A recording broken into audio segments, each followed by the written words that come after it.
Vamos abrir em Efésios. Efésios 3. É um texto muito conhecido.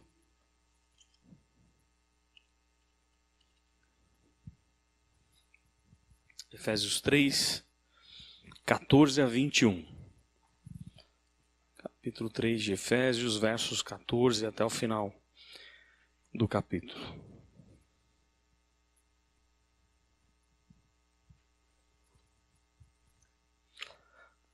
Vamos lá. Nos diz assim a palavra do Senhor. Efésios 3, 14 a 21. Por esta causa me ponho de joelhos diante do Pai, de quem toma o nome toda a família, tanto no céu como sobre a terra, para que, segundo a riqueza da sua glória, vos conceda que sejais fortalecidos com poder, mediante o seu Espírito no homem interior.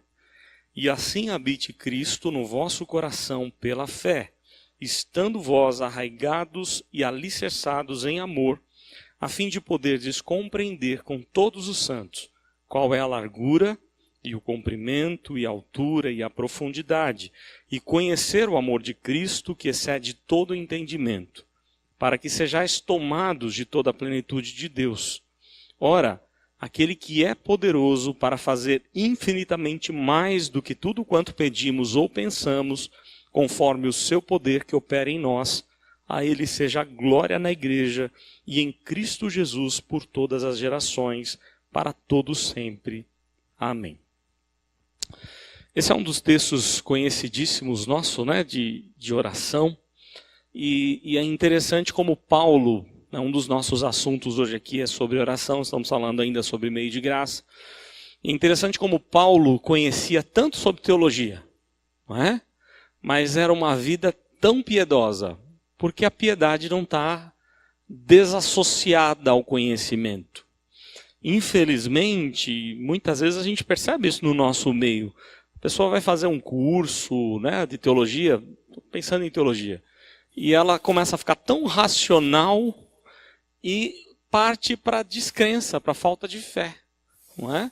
Começa a achar que dá para você encaixotar Deus no seu padrão, no seu conhecimento. E na verdade não era essa a visão de Paulo. Paulo foi o que mais sabia e nos ensinou sobre quem é Deus, sobre os propósitos de Deus, e é quem mais escreveu sobre oração. Não é? Mesma coisa João Calvino, você pega as Institutas de Calvino, o maior capítulo das Institutas é sobre oração. Né? Então, havia uma intimidade desses homens com Deus. Eles não estavam apenas buscando sabedoria ou conhecimento. Aliás, não estavam buscando apenas conhecimento, eles buscavam sabedoria. Porque eu penso que há uma diferença entre inteligência e sabedoria. Até um cão é inteligente, não é? Tem algumas raças que são mais inteligentes que outras. Você consegue ensinar um animal, porque eles são inteligentes. No entanto, nós humanos e crentes do Senhor Jesus, a gente tem que ir além, a gente tem que ser sábio. E sabedoria é você saber o que fazer com aquele seu conhecimento. Não é? Então, quando a gente se aproxima da Bíblia, dos ensinamentos da palavra, a gente tem que saber o que fazer com isso. Isso não foi à toa que Deus deixou para a gente. Né? Ele deixou para a gente ter uma vida mais íntima com Ele, mais correta, de confiança, de obediência, de gratidão e tantos outros propósitos de Deus. É muito marcante o texto, né? Porque esse trecho da carta é considerado por muitos teólogos como o ponto mais alto da teologia paulina. Então qual seria, né, segundo boa parte dos estudiosos, qual seria a parte mais importante do que Paulo ensinou? Oração. Né? É uma oração de Paulo para que a igreja conheça profundamente a Jesus. E ele termina com essa declaração magnífica, né? Ora, aquele que é poderoso para fazer infinitamente mais do que tudo quanto pedimos ou pensamos, conforme o seu poder que opera em nós. A ele seja a glória na igreja e em Cristo Jesus por todas as gerações. Não faz sentido algum para nós estarmos aqui se a nossa vida não mudar em algum aspecto. Né? Eu já falei para os irmãos que há uma diferença enorme entre culto e missa. Missa você bate o cartão, você entra e sai do mesmo jeito. Mas o culto não, o culto é transformador. Então quando a gente se aproxima de uma palavra dessa e de tantos conceitos que a gente está aprendendo aqui da palavra de Deus, as coisas têm que mudar na nossa vida. Isso tem que martelar no nosso coração. A ideia de meditação no hebraico significa isso. É de onde vem a palavra ruminar. Você vai trazer de novo à sua mente aquilo que você aprendeu no seu dia a dia. Né? Você ouviu um sermão domingo, por que será que Deus preparou aquele sermão? Para que isso volte à sua mente na hora de você tomar decisões, na hora de você tratar o seu cônjuge, o seu filho, um funcionário, uma pessoa na rua. Tudo isso Deus quer que aconteça na nossa vida. Então a vida com Deus é uma vida muito prática, é uma vida de intimidade com Ele. Então nós louvamos a Deus por deixar textos tão preciosos para a gente como esse texto do apóstolo Paulo. Bom, nós estamos falando sobre meios de graça. O que é então, quais são primeiro os meios de graça? Vamos ver se os irmãos lembram. Quais são os meios de graça? A palavra, a Bíblia, a oração e os sacramentos, batismo e ceia, os únicos sacramentos deixados por Jesus, né? Não são vários sacramentos, são somente 2, os sacramentos deixados por Jesus. E que nós entendemos que esses sacramentos eles já existiam de alguma forma lá no Antigo Testamento, ou não na sua essência ainda, mas existia alguns preceitos, alguns conceitos deles estavam lá na circuncisão, que transforma-se em batismo, no próprio discernimento do Concílio de Jerusalém em Atos 15, onde eles definem, por exemplo, para você pertencer ao povo judeu lá no Antigo Testamento, você tinha que ser circuncidado. Agora, para você pertencer ao Israel do Novo Testamento, você não mais precisa da circuncisão, você precisa do batismo. Então há no entendimento da igreja primitiva uma substituição, um cumprimento. A circuncisão cumpriu-se em Jesus, a ordem de Jesus é o batismo. Então não mais precisa circuncidar obrigatoriamente. Claro que judeu continuava circuncidando, até hoje passa pela circuncisão, mas aquele que era gentio não passava mais, não era obrigatório a partir de Atos 15 a circuncisão. Então nós compreendemos que a circuncisão ela é transformada no Novo Testamento no batismo, ou ela se cumpre na cerimônia do batismo, a ideia da circuncisão. Não é diferente com a ceia, né? A ceia nada mais é do que a Páscoa. Quando Jesus diz lá que não mais comeria daquela Páscoa, ou os discípulos não mais comeriam da Páscoa até que ele venha, ele está dizendo, agora não precisa mais de Páscoa. Ele instituiu uma substituição, um rito que substituía a Páscoa, que é a própria Santa Ceia. Então são os meios de graça, palavra, oração, batismo e ceia. Então nós já falamos várias coisas sobre os sacramentos, faltou falarmos sobre a oração. E é o que nós estamos hoje aí. Não sei se o Renato conseguiu abrir o arquivo. Eu mudei o esquema aí, eu acho que agora vai abrir, vamos ver. Se vocês puderem passar bem lá na frente, está sobre oração, se conseguir. Bom, tem algumas questões importantes aqui sobre oração. Por que orar? Uma pergunta que a gente precisa pensar, né?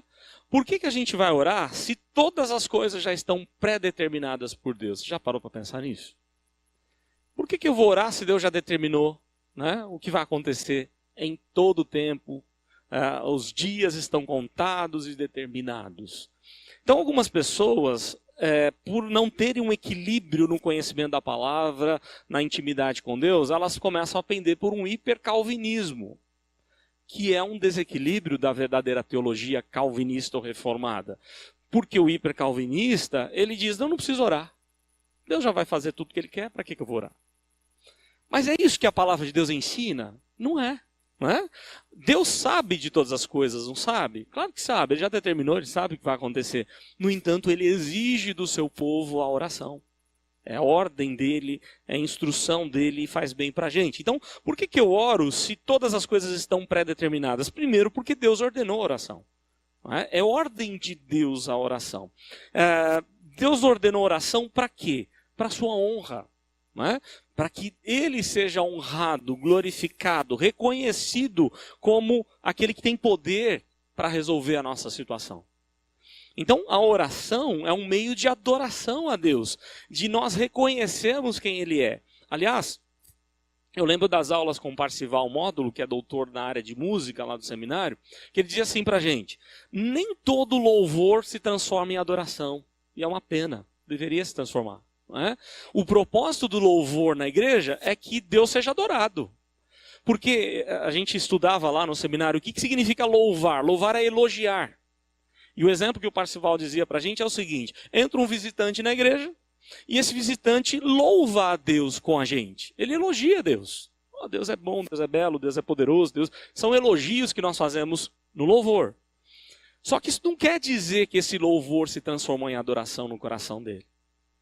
O ideal é que todo louvor se transforme em adoração. Adoração é serviço.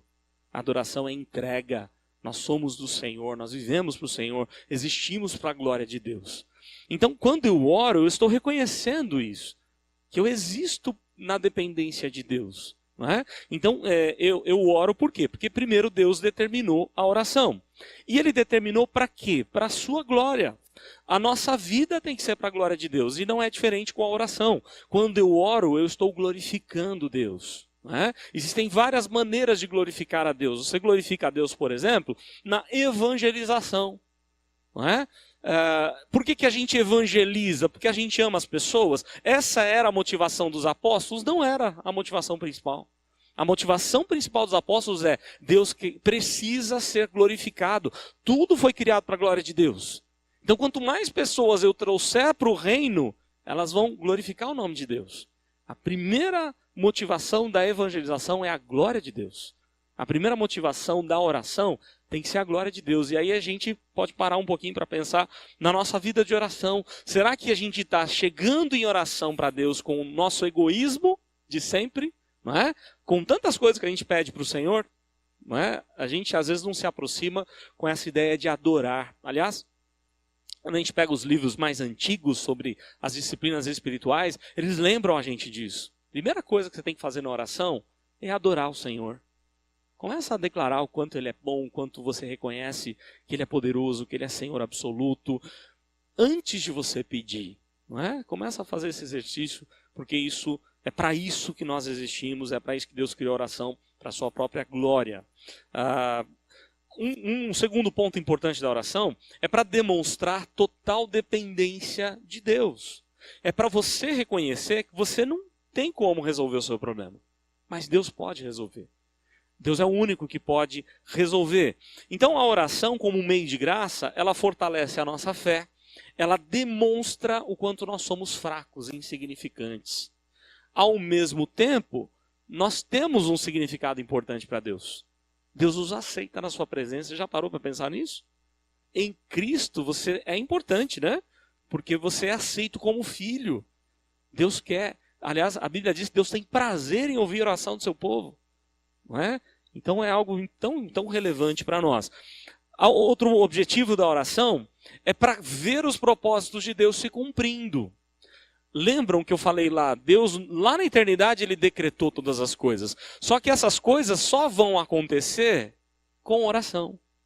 Porque o mesmo Deus que decretou, por exemplo, como é que Deus decretou salvar as pessoas? Ouvindo uma música secular, a pessoa é salva? É essa a forma de salvar as pessoas? A Bíblia diz que não. É ouvindo o Evangelho. O Evangelho é poder de Deus para a salvação de todo aquele que crê. Não é? Então, a fé vem pelo ouvir, e ouvir o quê? A palavra de Deus. Deus decretou isso. Quando a pessoa ouve a palavra, ela pode ser transformada e encontrar salvação. Da mesma maneira, Deus decretou agir por meio da oração. Ele podia agir de qualquer forma. Aliás, Ele às vezes faz quando a gente não ora, né? Mas o normal de Deus é agir com oração. Então, eu oro para ver os propósitos de Deus se cumprindo. Depois eu vou ilustrar com alguns exemplos bíblicos para ficar bem claro isso. Deus então escolhe agir por meio da oração. E a oração, a gente tem que tomar alguns cuidados com a oração. Primeiro, oração não é para informar a Deus. Porque Deus já sabe de todas as coisas. Não é? Não é para você falar assim, Deus, o Senhor não sabe o que está acontecendo comigo. Claro que sabe. Não tem cabimento, né? E a gente pode olhar isso lá em Mateus. Eu queria que a gente pudesse abrir aí em Mateus 6, verso 8. O que diz lá em Mateus 6, verso 8? Jesus deixa claro que Deus sabe de todas as coisas. E Ele declara isso para a gente antes de ensinar a oração dominical, né? Ele vai fazer essa declaração magnífica sobre oração, dizendo assim: não vos assemelheis, pois, a eles, né? Está falando dos gentios que acham que por muito falar vão ser ouvidos, né? E ele diz assim: não vos assemelheis, pois, a eles, porque Deus, o vosso Pai, sabe o de que tendes necessidade antes que lhe peçais. Deus sabe a sua necessidade. Então a oração não é informar a Deus. Esquece isso, né? Deus já sabe de tudo. Ele não precisa ser informado ao mesmo tempo, ele quer que você abra o coração nos mínimos detalhes. É por isso que existe a súplica. Súplica é contar onde está doendo para Deus.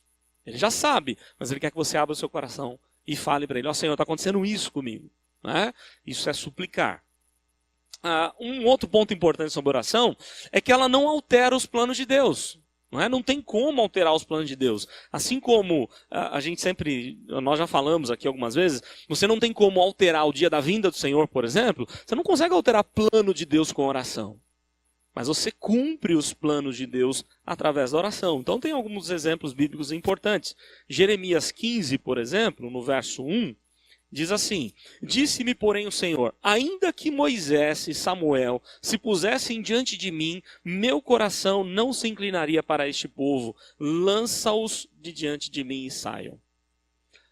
Se você entender o contexto de Jeremias, ele vem pregar naquele tempo de que não há mais jeito, o exílio virá. O tempo de Isaías havia ainda, havia uma chance. Claro que Deus sabia de todas as coisas, mas Jeremias não, ele falou, agora não tem mais jeito. O exílio está às portas, vai vir. Por isso que ele chora, é conhecido aí como profeta chorão, Ele lamenta o tempo todo, porque ele sabe que o povo não vai se converter. O povo vai endurecer o coração e Deus só vai purificar esse povo por meio do exílio. 70 anos de exílio, a disciplina de Deus para o bem do povo, para demonstrar o quanto Deus ama esse povo. Por isso que ele mandou para o exílio. Se Deus não amasse o povo, ele deixava o povo viver do jeito que quisesse. Mas ele amava o seu povo e o exílio aconteceria. Vejam só, ele coloca, mesmo que Moisés, olha como Deus ouvia as orações de Moisés. Mesmo que Moisés e Samuel se colocasse aqui diante de mim e pedissem, eu não vou fazer. Não tem como alterar o plano de Deus, nem Moisés conseguiria, é o que Deus está dizendo por meio de Jeremias. No entanto, eu queria que você ainda em Jeremias abrisse naquele texto tão magnífico de Jeremias 29, que eu não vou ler o verso 11, apesar de que está aí no verso 11, vamos ler um pouquinho antes. Jeremias 29, e olha só o que diz um pouquinho antes do verso 11. Verso 8, por exemplo, não, verso 10 pode ser, ó. Jeremias 29, verso 10. Assim diz o Senhor, logo que se cumprirem para a Babilônia 70 anos, atentarei para vós outros e cumprirei para convosco a minha boa palavra, tornando a trazer-vos para este lugar. E aí ele fala, olha só, a condicional. Eu é que sei que pensamentos têm a vosso respeito. Deus está dizendo, eu é que sei o que eu penso de bom para vocês, Diz o Senhor, pensamento de paz e não de mal, para vos dar o fim que desejais. E aí você não vai fazer nada? Não, o texto diz alguma coisa aqui, tá? Então me invocareis, passareis a orar a mim, e eu vos ouvirei. Buscar-me-eis e me achareis, quando me buscardes com todo o vosso coração, serei achado de vós. Lembra muito 2 Crônicas 7:14, Se o meu povo que se chama pelo meu nome se humilhar, orar e me buscar, então eu ouvirei, então eu vou perdoar, Mas se não fizer, não vai ter. É condicional, Pois bem, quando você vai para Daniel 9, Daniel está chegando no fim do exílio, quer dizer, está chegando no período de 70 anos, Mas o exílio estava muito longe na visão de Daniel de terminar. E aí Daniel começa a entrar numa crise. E aí vejam lá o que diz Daniel, capítulo 9. Está grudando aqui as minhas páginas. Daniel 9, versos 2 e 3. Vejam só como é que Daniel resolveu essa questão. Aliás, não foi ele que resolveu, foi Deus, Olha só, no primeiro ano do seu reinado, ele está falando de Dario, no primeiro ano do seu reinado, eu, Daniel, entendi pelos livros que o número de anos de que falara o Senhor ao profeta Jeremias, que havia de durar as assolações de Jerusalém, era de 70 anos. Ele leu o capítulo que a gente acabou de ler. Ele leu Jeremias 29. E lá em Jeremias 29, o texto continua dizendo, se o meu povo se humilhar, orar e me buscar, Ou seja, se o povo buscar com todo o coração, eu vou atender. Se buscar de qualquer jeito, eu não vou atender. E aí, olha só, ele leu esse texto, tá? E aí ele diz no verso 3, voltei o rosto ao Senhor Deus para o buscar com oração e súplicas, com jejum, pano de saco e cinza. E aí tem a oração dele que é maravilhosa, pedindo perdão, por tudo aquilo que o povo havia feito. Olha só como que Deus cumpre os planos dele. Qual era o plano de Deus para o seu povo no exílio? 70 anos de exílio. Mas não é automático. Cumpriu 70 anos? Pode ir embora. Não é automático. Daniel está vendo que os 70 anos já estão cumprindo, ou já foram cumpridos praticamente. Daniel foi para lá muito novo, talvez com 14, 13 anos, 15 no máximo. E ele já era um velho, já um idoso aqui, já no final da sua vida. E ele olha para o quadro e ele não tem uma esperança de que esse quadro mudaria, de que eles poderiam voltar para a Terra Prometida. E aí ele começa a clamar: Senhor, o Senhor prometeu, o Senhor falou, nós somos pecadores, nós viemos para cá porque nós cometemos o erro. Vejam só, quando Deus quer cumprir os seus planos, ele inclina o povo dele para orar. E isso aconteceu não só nesse momento, mas acontece em outro momento importante. Deus desperta o povo para a oração quando ele quer realizar alguma coisa. Lembram como foi no Egito? Né? Lá no Egito, Deus ouviu o clamor do povo e enviou Moisés. O povo clamou. Por isso Deus enviou Moisés. Então, claro, já estava nos planos de Deus enviar Moisés. Mas o que ele faz com o coração do povo? Faz com que o povo comece a clamar. Coloca o povo em oração. Não é diferente quando você olha para os períodos de avivamentos da história da igreja. Né? O grande avivamento, a reforma protestante. Deus ouviu o clamor de Lutero. Deus ouviu o clamor dos pré-reformadores. Havia uma crise no coração deles. Eles queriam agradar a Deus, só não sabiam bem qual era a verdade. Estavam desesperados buscando a Deus. Piedosos, homens piedosos, mas vivendo uma mentira. No desespero, Lutero começa a buscar o Senhor. E quando ele lê a Bíblia, aí começa a clarear. Ele entende a verdade. Mas Deus colocou quem? Colocou os pré-reformadores, colocou Lutero para uma vida de oração e de estudo da palavra de Deus. E os planos de Deus foram se cumprindo. E não é diferente o que acontece nos avivamentos.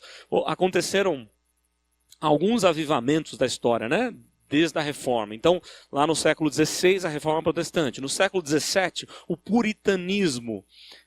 Uma volta novamente às Escrituras por meio dos puritanos. Os puritanos ingleses, presbiterianos ingleses, que atravessaram depois o continente e fundaram os Estados Unidos. Você tem logo nesse período os calvinistas na Holanda, também levando Deus a sério, uma vida piedosa, de oração, de intimidade com Deus, de conhecimento profundo da palavra de Deus. Se você pegar, por exemplo, nesse período, o quanto esses caras conheciam da palavra, né? Lá no período da Reforma, por exemplo, quando João Calvino envia os missionários aqui para Rio de Janeiro, né? Como é que se diz? Na colonização francesa, porque o Villegagnon chega em Calvino e disse: olha, eu preciso formar uma colônia reformada lá no Brasil. Na verdade, ele era o traidor, ele era um pilantra, né? Ele queria, na verdade, trazer pessoas para ajudar ele a formar uma colônia e depois ele entrega esses reformados para os católicos. Tanto que o padre José de Anchieta mata um deles, né? E por isso a dificuldade dele ter sido canonizado por muito tempo. Então João Calvino envia esses homens, os 5 homens, ficam presos sem Bíblia e eles fazem a confissão de fé de Guanabara. E aí você olha para aquilo e você fala: meu Deus, a escola dominical desses caras era fera. Sem internet, hein? Eles não tinham os pregadores que a gente tem hoje na internet. Eles não tinham a facilidade de livros que a gente tem hoje. Mas a pregação que eles tinham lá na escola dominical e no culto lá em Genebra não era qualquer coisa. Porque o que eles conheciam com profundidade a Deus, a palavra de Deus, enquanto eram piedosos, fazia toda a diferença na vida deles. Então o avivamento, ele sempre vem quando há uma volta às Escrituras e uma volta à vida com Deus, à intimidade com Deus. Depois você pega lá o primeiro grande reavivamento, na época de John Wesley, de George Whitefield, dos moravianos, o conde de Zinzendorf. Você vai adiante, pega o segundo grande reavivamento, e você olha para o diário de Simon e você vê o tempo todo Simon orando, até sobre as dúvidas dele. Quando ele dizia assim: eu não sei se eu sou realmente crente, ele falava, né? Logo no comecinho, eu não sei se eu aceitei esse Deus que os meus pais me apresentaram desde criança. Há muita crise na minha mente, no meu coração, e ele está colocando isso em oração diante de Deus, até que chega um dia que aquilo começa a fazer diferença na vida dele, ele compreende a vontade de Deus e vem para o Brasil pregar o Evangelho. Então vejam só, Deus cumpre os seus propósitos colocando o povo dele para orar. Né? Colocando o povo dele para ler a Bíblia, para conhecer de maneira profunda a palavra de Deus. Então Deus é quem faz esse despertamento. Outro objetivo da oração é demonstrar a nossa limitação, né? Nós somos humanos, somos limitados, por isso, cuidado, não existe oração forte. Fuja desses movimentos, assim, eu quero ir lá naquela igreja porque lá tem oração forte. Lá tem, né, ou a senhora, ou aquele senhor, ou aquele pregador, presbítero, pastor, que ele ora e as coisas acontecem. Não existe oração forte. Existe o Deus forte que responde a oração. É diferente. Né? Oração forte, sem dúvida alguma, não tem. Então, nós precisamos pensar um pouco nisso sobre a questão de oração. E aí agora a gente vai passar para a Trindade. Estudar um pouquinho a Trindade. Depois dos meios de graça, nós vamos conhecer um pouquinho mais o nosso Deus, né? A Trindade, ela demonstra, o ensinamento bíblico sobre a Trindade, demonstra que há um só Deus que se revela a nós em 3 pessoas diferentes. Cuidado, porque não é aquela ideia de 3 em 1. Quem é do meu tempo sabe o que eu estou falando, né? Do aparelho 3 em 1. Aquele toca-discos, né? O toca-fitas e o rádio. Não é 3 em 1, porque senão seria uma idolatria. A Bíblia diz que não há 3 deuses, há um só Deus. Não é? Então, como é que a gente compreende, como é que a gente pode entender aí a Trindade? Então, alguns trechos aqui eu peguei da própria Confissão de Fé de Westminster, pelo menos algumas definições resumidas aqui da Confissão de Westminster. É um só Deus que se revela em 3 pessoas diferentes, da mesma essência, poder, natureza. Se você pegar a Confissão de Westminster, ela vai te dar vários outros atributos de Deus.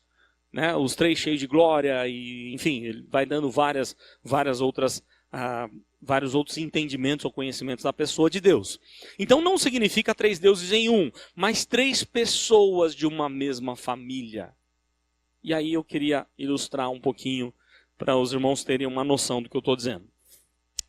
Se eu chegar, por exemplo, lá na casa do Edgar, do presbítero Edgar, com toda a família dele reunido, pai, mãe, os irmãos, a esposa dele, os filhos, todo mundo reunido, tá? Num almoço lá, em algum lugar, né? E a gente chega lá e começa a gritar assim, Scanferla. Quem é que vai aparecer? Um monte de gente vai aparecer, né? Pode aparecer o pai dele, pode aparecer a mãe dele, pode aparecer, né, ele próprio, as suas filhas, a sua esposa, suas irmãs, enfim. Um monte de gente, seus sobrinhos. Porque todos chamam Scanferla. Entendam bem, quando eu estou falando de Deus, eu estou falando da família divina. Deus é um sobrenome, mais ou menos, né? Eu vou cultuar a Deus, eu estou cultuando a família divina. Culto a Deus, é a família da Trindade. Agora, se eu chegar lá na casa do Edgar, né, e dizer assim, Edgar Scanferla, para que o pai dele vai aparecer lá se eu quero falar com ele? Né? Ele já sabe quem é. Todo mundo vai saber, querem falar com o Edgar. Então, quando eu defino as pessoas, o correto seria, quando a gente começa um trabalho de evangelização, de discipulado, é bom que você use termos que já passam conceitos verdadeiros, né? Então, o correto seria você falar Deus Pai, Jesus Cristo, o Deus Filho. Que você já está dando os seus pressupostos. Eu creio num Deus que é Pai, eu creio num Deus que é Filho, Jesus Cristo, o Filho, o Deus Espírito Santo. Porque se naquele seu grupo de evangelização tem um Testemunho de Jeová, né, tem outras religiões envolvidas, ele já vai ser confrontado com a verdade. Peraí, então ele crê que não é só o Jeová, não é só o Yahvé, não é só o Pai. Ele crê que tem outras pessoas que também são divinas. Então, na verdade, são 3 pessoas que formam uma mesma família. E eles sempre estão em harmonia. Sempre estão em harmonia. Sempre estão juntos. Na Bíblia, os 3 aparecem sempre juntos. Há um momento só na Bíblia em que eles não puderam estar juntos. E os irmãos sabem qual é esse momento. A crucificação. Ou, naquele período crucial da crucificação, né, quando Jesus experimenta todo o inferno sobre ele, e aí ele é abandonado pelo Pai, ele é abandonado pelo Espírito, ele precisou ficar só naquele momento. Né? Então, tirando esse momento, toda vez que eles aparecem, eles estão juntos, eles estão agindo juntos. Né? E aí algumas questões importantes, porque há distinções de função de cada uma das pessoas. Não é que eles fazem as mesmas coisas. Não, cada um faz algo diferente. Eles têm funções diferentes da pessoa ou na pessoa da Trindade. Né? É claro que a gente não tem como explicar a Trindade, não tem como explicar mesmo. Nós aceitamos pela fé, porque a Bíblia demonstra claramente a Trindade. A gente vai ver alguns exemplos. Então, quem é o Pai? Como é que a Bíblia apresenta para nós o Pai? De maneira resumida, porque o Pai tem vários dos seus atributos, né? Várias características para definir tanto o Pai, quanto o Filho, quanto o Espírito. Mas quando a gente pensa em Deus Pai, a primeira coisa que vem à nossa mente, que Ele é o Criador, não é? Nós não pensamos no Deus Pai como Criador. Ele é, sem dúvida, o Criador. No princípio, criou Deus os céus e a terra. Está falando aqui de uma criação onde você, olhando para o todo da Bíblia, você encontra quem é que criou? Só o Pai que criou? Não, você encontra a Trindade trabalhando. O verso 2 diz o quê? Havia trevas sobre a face do abismo e o Espírito de Deus pairava por sobre as águas. Opa, tem Espírito ali. Né? O Espírito de Deus está ali. E onde está Jesus nessa criação? Quando você vai lá para o Novo Testamento, e sem Ele nada do que foi feito se fez. Ele é o Verbo que se encarnou. E aí o texto diz que todas as coisas foram criadas por Ele, por meio dEle e para Ele são todas as coisas. Ou seja, a Trindade criou. Né? Os três estavam juntos na criação. Mas quando a gente pensa no Pai, de uma forma mais abrangente, a gente pensa no Pai como Criador. Né? A ideia, por exemplo, é que o Pai é quem escolheu quem seriam os eleitos. Naquela reunião da Trindade, a ideia bíblica é: o Pai escolhe quem seriam os eleitos, o Filho vai salvar esses eleitos e o Espírito vai aplicar essa salvação nos eleitos. Né? Os três participam juntos, os três planejam juntos. Eles sempre estão juntos, a não ser naquele momento da cruz. Então, o Pai é o Criador de todas as coisas e o Pai é Deus. Então, a gente precisa ler alguns textos que falam do Pai como Deus, né? Vamos pegar o de 1 Pedro 1, porque aí já fala da Trindade, né? Fala de toda a Trindade aí no texto de 1 Pedro 1, versos 1 e 2. Olha só como é que Pedro já começa falando de Trindade. Pedro, apóstolo de Jesus Cristo, aos eleitos que são forasteiros da dispersão no Ponto, Galácia, Capadócia, Ásia e Bitínia. Eleitos segundo a presciência de Deus Pai, em santificação do Espírito, para a glória e a aspersão do sangue de Jesus Cristo, graça e paz vos sejam multiplicadas. Logo de cara ele já está dando um show de teologia aqui. Mas se a gente parasse para pensar só nesses versos, daria para falar sobre muita coisa sobre Deus aqui, do que Pedro está falando. Então, o texto mostra para a gente que Deus é Pai. Não é? O Deus Pai é a primeira pessoa da Trindade. Aí a gente pode olhar para a Bíblia sobre quem é o Filho. E quando a gente pensa no Filho, ele tem vários das suas características e atributos, mas a gente pensa no Filho como nosso Salvador. Não é? Porque não foi o Pai quem nos salvou, nem o Espírito quem nos salvou. Apesar dessa obra ter sido planejada pelos três. E os três estavam juntos até nessa obra. Mas quem é o nosso Salvador, quem morreu por nós, não foi nem o Pai, nem o Espírito. Foi o Filho quem morreu. Então ele é considerado assim o nosso Salvador. E aí Lucas 2 vai deixar isso muito claro, né? No Evangelho de Lucas, quando o menino vai nascer, né? Referindo-se ao nascimento de Jesus, o texto diz isso. É que hoje vos nasceu na cidade de Davi o Salvador, que é Cristo Jesus, ou que é Cristo o Senhor. Né? Então o texto já fala que Cristo é o Salvador. Você pode lembrar, por exemplo, o que o anjo Gabriel fala para Maria. Ele será chamado Jesus, porque ele salvará o seu povo dos seus pecados, os pecados deles. Né? Então, o Salvador, aquele que nos salva do pecado. E Jesus é Deus, né? Porque se você faz uma comparação aqui de alguns textos, você vai encontrar lá João 1, né? O verbo se fez carne, habitou entre nós. Aí você vai, por exemplo, para Isaías 9, verso 6. O que diz Isaías 9, versículo 6? É um texto aí conhecidíssimo para todos nós, né? E o seu nome será chamado...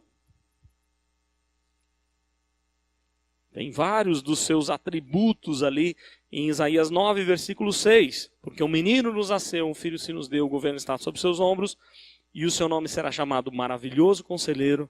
Não há vírgula aqui, a característica, né? É um maravilhoso conselheiro, não é maravilhoso conselheiro, não, é maravilhoso conselheiro, Deus forte, Pai da eternidade, Príncipe da paz. Já está dizendo, ó, Jesus é Deus. Jesus também é Deus. Assim como o Pai é Deus, Jesus também é Deus. Aí você vai, por exemplo, para João 20, verso 28.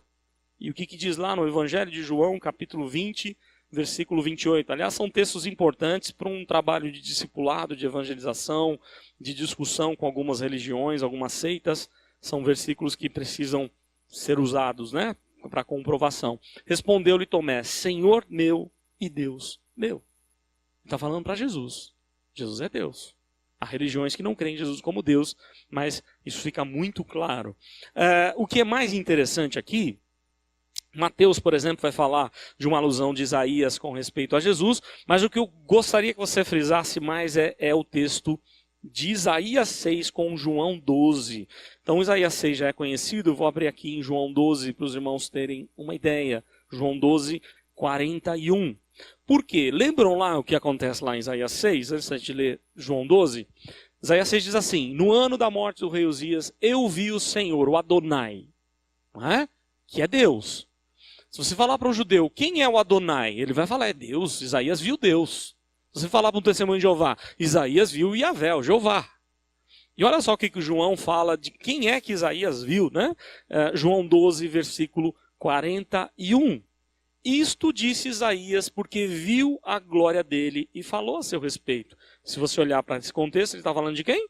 Está falando de Jesus, né? Olha só, lá no comecinho aí do verso 37. Embora tivesse feito tantos sinais, a sua presença não creram para cumprir a palavra do profeta Isaías que diz. E aí ele começa a dizer, olha, quem Isaías viu na sua glória foi Jesus. Porque sempre foi Jesus quem apareceu.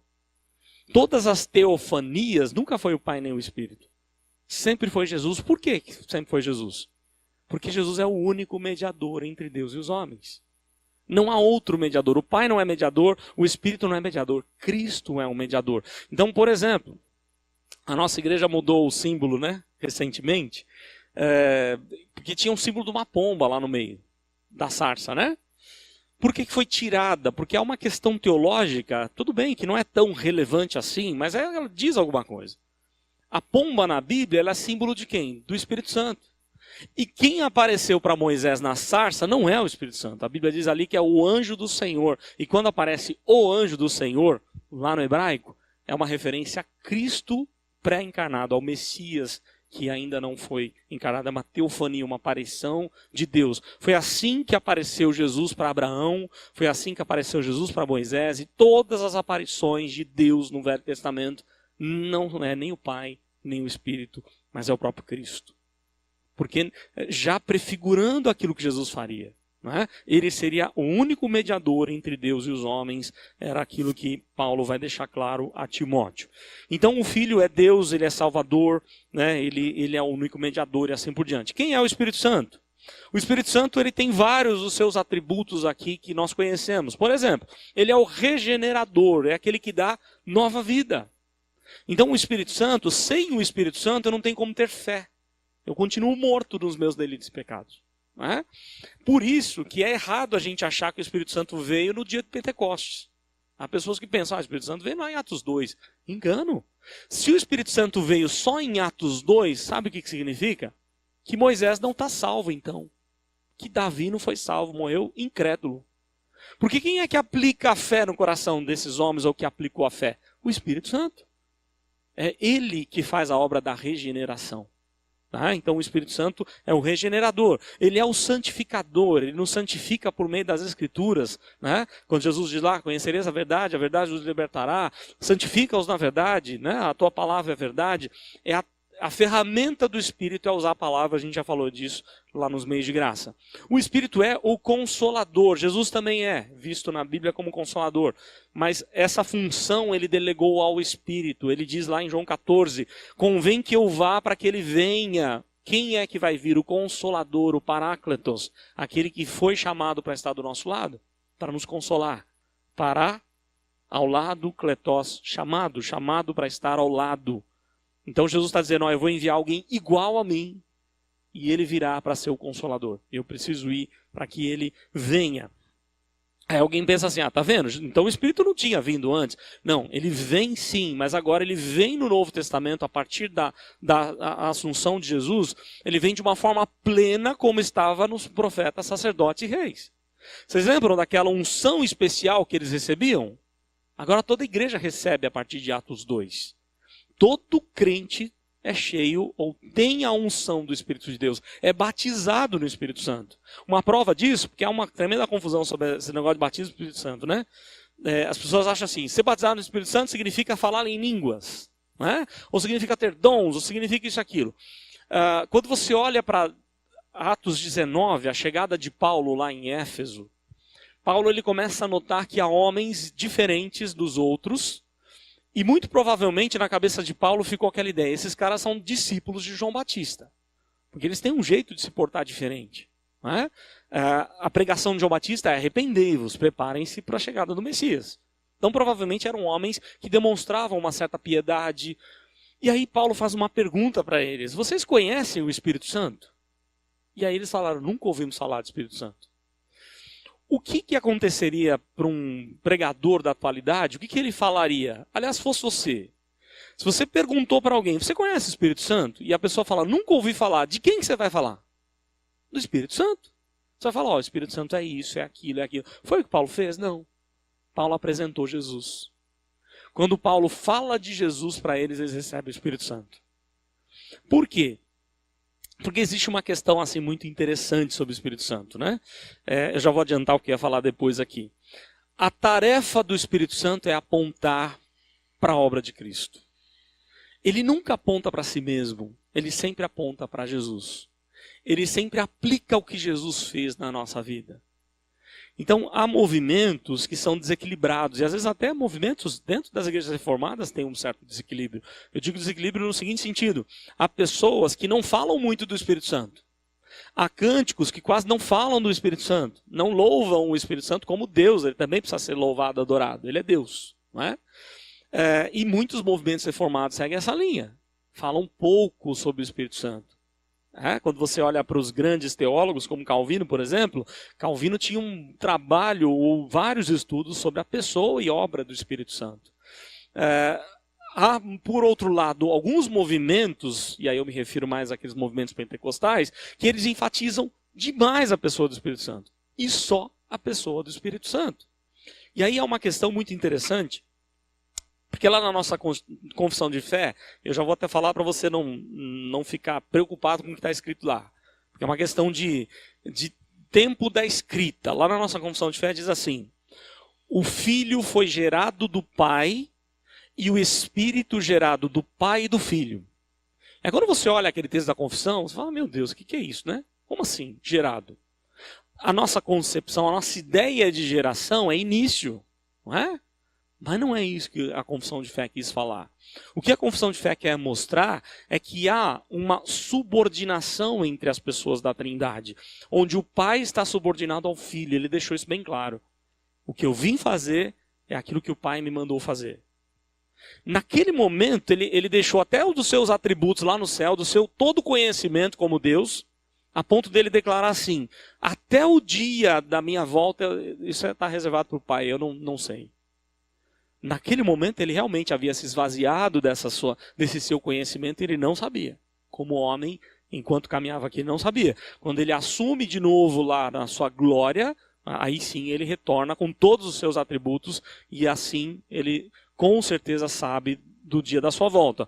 Mas a função do Filho é subordinada ao Pai. O Filho está subordinado em obediência ao Pai. A função do Espírito Santo está totalmente subordinada ao Pai e ao Filho. Porque, na verdade, é o Pai e o Filho que enviam o Espírito Santo. O Pai envia o seu Filho, lembram disso? Porque Deus enviou o seu Filho ao mundo. Deus Pai enviou, não é? O seu Filho, está falando de um Pai que envia o Filho. O Pai envia o Filho, o Pai envia o Filho e o Espírito Santo.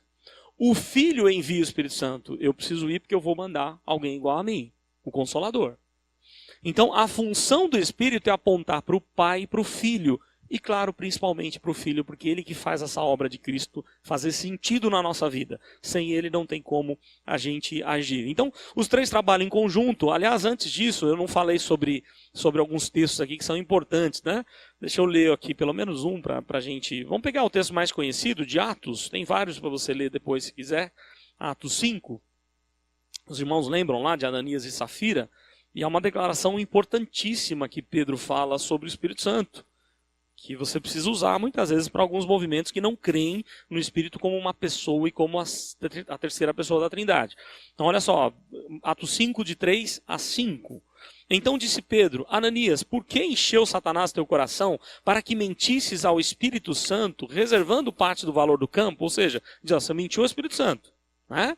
Olha, continua o texto. Conservando, porventura, não seria teu, e vendido, não estaria em teu poder? Como, pois, assentaste no coração este desígnio? Não mentiste aos homens, mas a Deus. Quem é o Deus a quem ele se refere? Espírito Santo. Então, o Espírito Santo é Deus, e há outros textos que nos ensinam isso também. Os três trabalham em conjunto. E eu já vou terminar aí a questão da Trindade. Os três trabalham em conjunto. Onde é que a gente vê os três trabalhando em conjunto? No batismo, isso fica muito claro. Não é? No batismo, é como se fosse a unção de Jesus como profeta, sacerdote e rei. Em outras palavras, está acontecendo ali. Porque nós não podemos entender o batismo como algo que João Batista ensinou. Tanto que quando Jesus veio ser batizado por João Batista, ele falou, peraí, quem tem que batizar é o contrário, né? Eu que tenho que ser batizado por você, não, né? Por quê? O batismo de João Batista tinha a ver com arrependimento. Jesus não precisava se arrepender dos seus pecados, ele não tinha cometido nenhum. Mas ele precisava cumprir o seu ritual, porque todo aquele profeta, sacerdote e rei, e é curioso isso na Bíblia, na teologia bíblica, você olha para o Antigo Testamento e o que Deus preservou? A pessoa do profeta, do sacerdote e do rei. Porque precisava dessas três figuras até a vinda de Jesus. Não é? Mesmo que não tivesse mais um rei a partir do exílio, mas há pessoas que assumiram esse governo como se fosse rei. Não é? Então você tem lá, no tempo de Neemias, Neemias assume posição de rei. Esdras assume posição de sacerdote. Você tem lá outros sacerdotes, outros profetas trabalhando no meio do seu povo naquele período, como Malaquias, por exemplo, é um dos profetas. Você consegue notar isso no Antigo Testamento. Deus sempre preservando o profeta, sacerdote e rei. Né? As funções desses profetas, sacerdote e rei para a chegada do Messias. Então no batismo, Jesus é ali ungido. Em outras palavras, o batismo de Jesus tem mais a ver com a sua própria unção. E aí o pai diz, olha, esse é meu filho amado, a ele eu me comprazo. E quando acontece isso, o Espírito desce como pomba.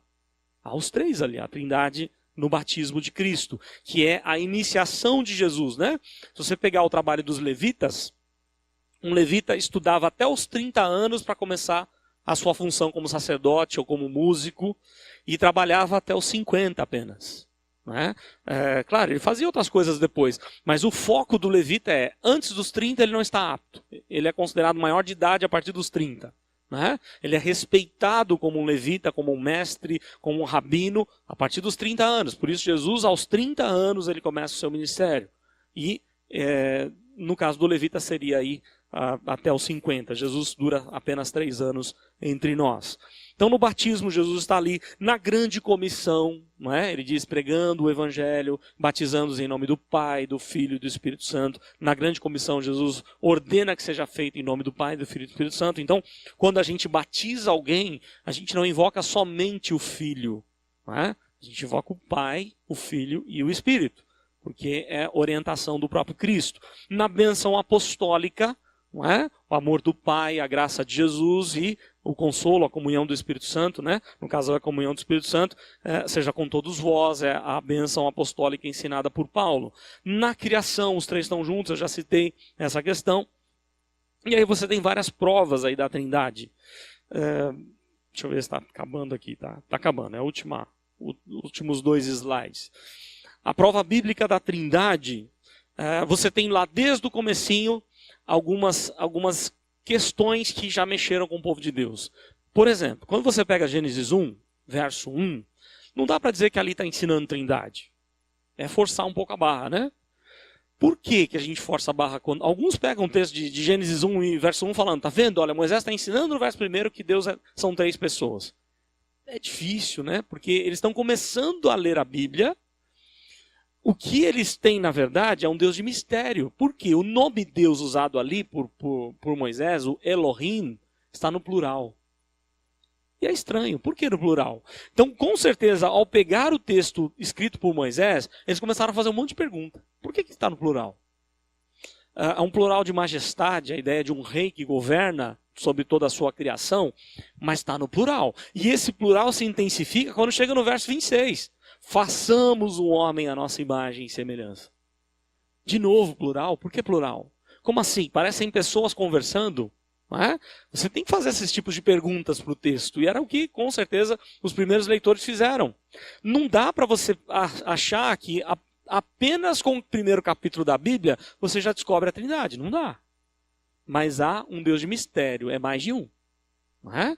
São mais pessoas aí. Não é uma pessoa só. Isso fica muito claro, então dando a base já para a Trindade. E aí quando você vai para o Novo Testamento, você descobre, ou até mesmo em Isaías, você descobre lá vários textos falando do Espírito de Deus que estaria sobre o Filho, o servo sofredor, o Messias esperado, aquele que nasceria da semente da mulher. Então vejam só, eles já acreditavam no Pai, há uma promessa de um filho, que seria o próprio Filho de Deus nascido por uma mulher, Gênesis 3,15, vem Isaías dizendo, olha, o Espírito de Deus estaria sobre esse filho. Opa, aí você já começa a estruturar a Trindade. E no Novo Testamento, claro, esse assunto fecha de uma forma muito mais tranquila, né? E aí, por fim, Deus enviou o seu Filho ao mundo, não é? A gente tem vários textos que falam sobre isso. O Pai e o Filho enviam o Espírito Santo. Tem vários textos que falam sobre essa função entre as pessoas da Trindade. Vou terminar só com uma questão importante sobre Trindade. A gente deixa a criação para outra semana. A Trindade, ela representa a nossa própria família. Casamento, vida familiar, está simbolizando o próprio Deus. Há 3 pessoas da Trindade, certo? Os 3 são importantes, os 3 são iguais em poder, em sabedoria, em glória, em importância. Então, quando você olha para a família que Deus criou, não há um que é mais importante. O homem não é mais importante que a mulher não é mais importante que o homem, o filho não é mais importante que os pais, não é? Mas há ali uma dependência de um para com o outro. Há uma harmonia. A ideia de família é a família da Trindade. Por isso que Deus se casa com o seu povo, né? Casamento é símbolo, é aliança, simbolizando a aliança do próprio Deus com a gente. Então você consegue trazer a doutrina da Trindade de uma forma muito prática para o seu dia a dia. Assim como Deus vive em harmonia, Deus quer que o meu casamento seja vivido em harmonia. Deus quer que o meu relacionamento com os meus filhos sejam em harmonia. Deus quer que nós tenhamos um lar cheio de alegria, de paz, dos atributos de Deus, né? Claro, dos atributos comunicáveis, né? Aqueles que Deus não comunica. Depois a gente vai falar um pouquinho sobre os atributos que não são comunicáveis, e os comunicáveis a gente deixa mais para frente aí. Ok? Então vamos mais uma vez orar e aí a gente passa para as perguntas quem tiver.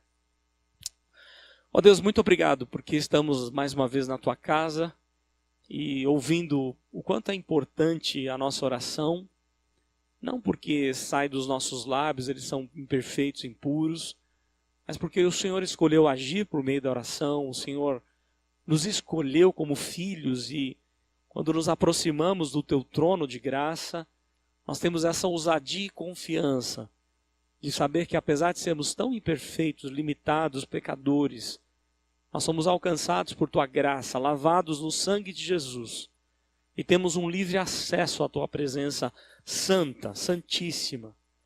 Muito obrigado, Deus, por esse privilégio e a certeza de que o Senhor ouve a nossa oração, de que o Senhor atende no tempo do Senhor, do jeito do Senhor, fazendo a Tua vontade, que é sempre boa, agradável e perfeita. E como é bom também saber, ó Deus, que nós temos no Senhor ensinamentos preciosos sobre os planos do Senhor. Nós temos na Tua palavra ensinamentos sobre a pessoa do Senhor, a pessoa do Teu Filho, o que Ele veio fazer no nosso lugar, como sendo o nosso segundo Adão, o substituto que deu certo, que venceu, que nunca pecou, e que é assim o nosso representante diante da tua glória. E temos o Teu Santo Espírito, e a Tua palavra nos ensina coisas tão magníficas como nunca estaremos sozinhos nesse mundo, porque temos o Teu Espírito. Ele foi chamado para estar do nosso lado. Talvez não tenhamos as pessoas que gostaríamos de ter ao nosso redor muitas vezes, mas a certeza que temos é de que o Teu Espírito jamais nos abandona. É promessa do Teu Filho. Ele estaria conosco até a consumação, até a volta dele, e estaria por meio da ação do Teu Espírito. Muito obrigado, ó Deus, por esse tamanho conforto, consolo, por tantas coisas maravilhosas que o Senhor faz na nossa vida e nos ensina por meio da Tua palavra. Fica conosco nesse momento, para que ao sairmos daqui, que sejamos agradecidos acima de tudo, mas também obedientes, que sejamos humildes na Tua presença, que sejamos, ó Deus, pessoas que amem ao Senhor sinceramente e demonstrem esse amor no dia a dia, nos relacionamentos, diariamente, ó Deus, que as pessoas possam notar tanto o Senhor quanto o Teu Filho, quanto a ação do Teu Espírito, da pessoa do Teu Espírito habitando em nós, porque nós somos templo da habitação do Senhor. Muito obrigado por tudo, nós oramos em nome do Senhor Jesus. Amém.